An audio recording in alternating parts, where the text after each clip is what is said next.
Yo, what's good, everybody? This is your host, Tony Medina, coming to you with Just Do I, Tony. And today I want to talk to you guys about finances. Now, the reason I want to talk about finances is because finances are a topic that are taught at home. So, if you have parents that aren't financially stable and are teaching you the wrong practices on financing your own money, then you are getting malpractice habits on how to handle your money. And that's something that I got because my money would go to the wrong places or my money wouldn't go anywhere and would just kind of sit in the bank and depreciate in value because money depreciates in value year after year because we keep printing more and more money. So think about the fact that before you were able to buy a a gallon of milk for $1.59, but now you have to pay $3.29. Now that's because money is losing value, so you need to up the amount of money that you spend for everything so that you keep on paying the same rate. It's inflation, guys. So if you keep your money in the bank and you are getting a 1% return on your investment that you're putting into the bank, then your money is actually losing value year by year rather than making money. Now, it is a good buffer to have, but it's not the only buffer you want. So, with that being said, I'm going to teach you the way that I go about my finances to put me in the place that I am as a young 20-year-old with a good amount of money put in the bank, with being able to have helped older generations, whether it's the generation right above me or whether it's a generation that has been a couple years prior. I've been able to help 20-year-olds, 30-year-olds, 40-year-olds, hell, even 50-year-olds with the way that I go about talking to them about the way that I go about my finances. So, I want to help you guys. Though it may not be the greatest information, it's most definitely a good start and a good place for everyone to just start thinking about their money. So, with that being said, I'm going to go ahead and get started on this diagram that I'm going to show you. So, I basically came up with a mock example of how I run down my money. So, I made a mock example where I make $1,200 a month, and my amount of bills total up to $1,061. So my rent was $575. My I had to pay for my music because I love music. That's $6. I had to pay for my phone. That was $135. I had to pay for Uber. PG&E is $25, and my internet is $20 because it's separated by four people. And so I came out to a total of $139 left over from all of the money that I spent. So the way that I came up with this was basically the total income minus money expenditure, aka bills, and what you get left over is basically all of your money. Money that you can go out and spend, money that you can invest, money that you can save. That's your money. Whatever you want to do with it, you can do with it. But I'm going to tell you guys the way that I go about spending that money. So with that money, I get three accounts added onto my account. So I have my personal account where I make all of my payments and where I make all of my purchases and my bills and everything. Now I have three more accounts, and those three accounts are savings accounts. I have an emergency savings, I have a random savings, and I have an investment account. So I like to grab that $139 and I get 10% of it and I put it into each one of those accounts.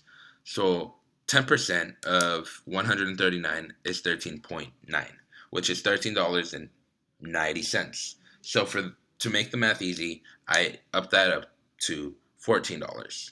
So I put $14 in each account. $14 in emergency savings, $14 in random savings, and $14 in investment. Now, that's a total of $42 in total, and you get $97 at the end of the month that you get to spend on whatever you want. Because now, not only have you paid all your bills, not only have you added money into your savings, your random savings, and your investment, you also have $97 to go spend on whatever it is that you want. So it isn't a drastic change from $139 to $97. It's a difference of $42. Not that much. But you have gotten started on your way to saving money and to in the future be able to make investments. Now with $14, you're not going to be able to make that great of an investment. So you can either start by saving your money and waiting till you have a couple hundred or maybe even a couple thousand of dollars and then grab that money and start investing it. Or you can grab, so there's apps that I've come across, two that I actually have on my phone right now. I haven't started using, but I've been looking at them and I've been reading reviews and things like that. That's the Acorn. So it's Acorns, Acorns, and that app basically grabs money that you spend on a daily basis. So, for example, today I went to a store. I bought a burrito for $5.75.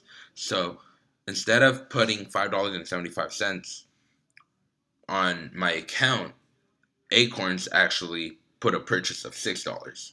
It will round up the nearest dollar and it will take the extra change. So in this case, it was 25 cents. It got those 25 cents and it will retract it and put it into an investment fund. And so it'll just do it like that based on daily purchases that you make. I took Uber this morning to get to campus. It was a $4.63 Uber. So it grabbed 37 cents and it put them into the investment fund. And it hasn't started doing this, but this is just an example.